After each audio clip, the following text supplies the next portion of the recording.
Good morning, my dear brothers and sisters. Morning, Father. Let me start my homily with a story.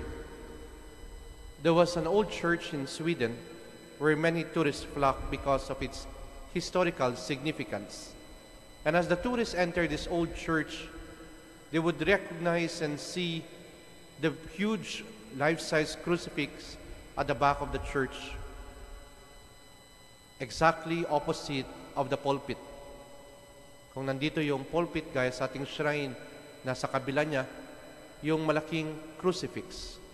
And so with curiosity, the tourists asked their guide why the crucifix is at the back of the church opposite of the pulpit, not in front. And so the tour guide tell them the story behind it. That one time, one Sunday, King Charles XII made an unexpected visit to the church. And when the preacher saw the king entering the church, he threw his prepared homily and spent time talking about the king. Binago niya yung kanyang sermon. Ayon ang pinag-usapan, nakita niya yung hari.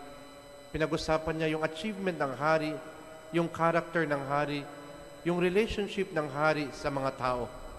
He changed his topic, the purpose of his preaching.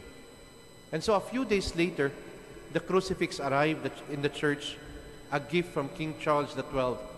And as the gift was given, there was an instruction and a letter.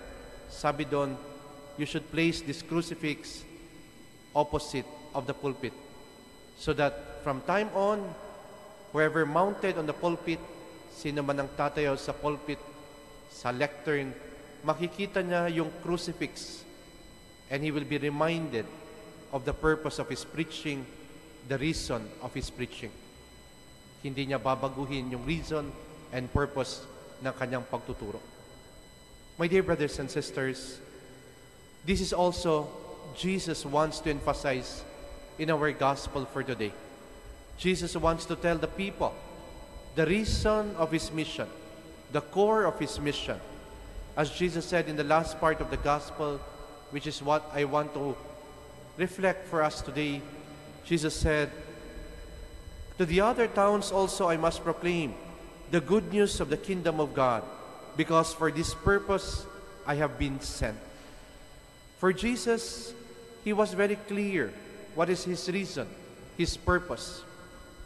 The people in the Capernaum, after receiving healing from Jesus, healing of many sick, and was expelling a lot of demons, hearing also the proclamation of Jesus, they wanted Jesus to remain in their place.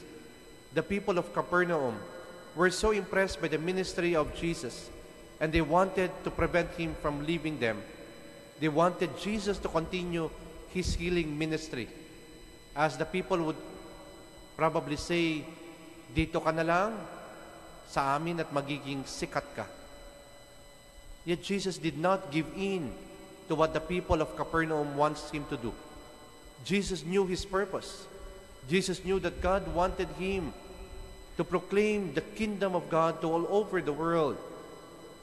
The fundamental work is to share the good news of the kingdom of God. And that kingdom of God is present in their midst to the presence of Jesus himself. For Jesus, his mission is not just about healing. It's not just about expelling demons. But Jesus' primary mission is to spread the kingdom of God. My dear sisters and brothers, as Christians, we share also the same mission of Jesus. We shared in bringing God's kingdom in our midst to our words and actions, in our relationship with the people we encounter. And so as we share the mission of Jesus, let us always remind ourselves that it is our Lord Jesus that we bring to people, not ourselves. Sometimes we make our apostolate, our charity works, our services in the church, and even our religious actions, our prayers, ang ating pagdadasal, we lead people not anymore to God, but sometimes towards ourselves. One of the temptations of the world today is to be famous, maging sikat, maging bida, maging trending, maging star. Very tempting, even as priests. That's why sometimes our apostolates, our charity works, tayo ang bida. In our church services, gusto natin tayong sikat, tayong nakikita ng tao sa simbahan. Or we give donations just to receive acknowledgement and applause from people. Or in our pious actions, in our prayer life, we just pray so that people would recognize na madasalin tayo. We draw all our attentions of the people to ourselves and not anymore to God. And so, my dear brothers and sisters, like Jesus, let us constantly remind ourselves that in everything that we do, let Christ shine in us. That people can see and feel the presence of God through us. Na maramdaman ng tao dahil sa ating mga actions, sa ating mga salita, na buhay ang Diyos. We bring people closer to God, not to ourselves, especially to our family, to our parents, to the families. We bring our children not closer, so much closer to us, but especially to God. We are called to be mediators, to bring Jesus to others, and to bring others to Jesus. We bring others to the Lord, and bring the Lord to others by the lives we live. We bring others to the Lord, and bring the Lord to others by the lives we live. In our first reading, Paul reminds us we are only God's co-workers, God's field, God's kingdom. And so, as the famous saying, His mission is our mission. The mission of Jesus is also our mission. We must then be faithful and stick always to Jesus' mission. We are called not to do our own mission as Christians here in this world, but we are reminded that we are called and chosen to share in the mission of Jesus. And like Jesus, alam natin na pag ginagawa natin ang misyon ni Kristo, we will face opposition, contradictions, and conflict. Hindi maging madali ang pagiging Katoliko sa panahon ngayon. Hindi madali maging pari ngayon because maraming kontrabida, maraming pabida, maraming sagabal sa pagtupad ng ating misyon. There will always be conflict with what people wants us and want from us. And so let us remind ourselves the importance of our personal connection to God through sincere prayers. When Jesus had finished His ministry, He will always go up to the mountain or to a quiet place to communicate to God in prayer so that He is reminded of His mission and purpose. Prayer helped Jesus to keep His focus on God and what God wants Him to do.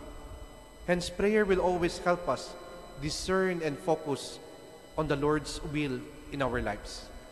Huwag natin kakalimutan magdasal at yung pagdarasal natin, malalaman natin kung ano nga ba ang mission natin, ang purpose natin sa buhay.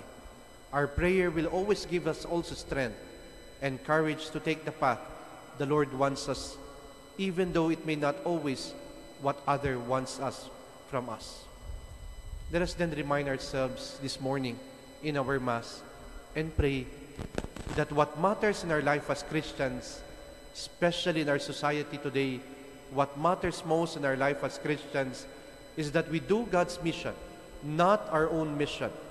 We do God's agenda, not our own agenda. We let Christ shine in our world today and not us shining in our world. Hindi dapat tayo ang trending, pero dapat ang trending sa buhay natin ay lagi si Kristo. That people would recognize the presence of God in our midst because of what we do as Christians. Amen.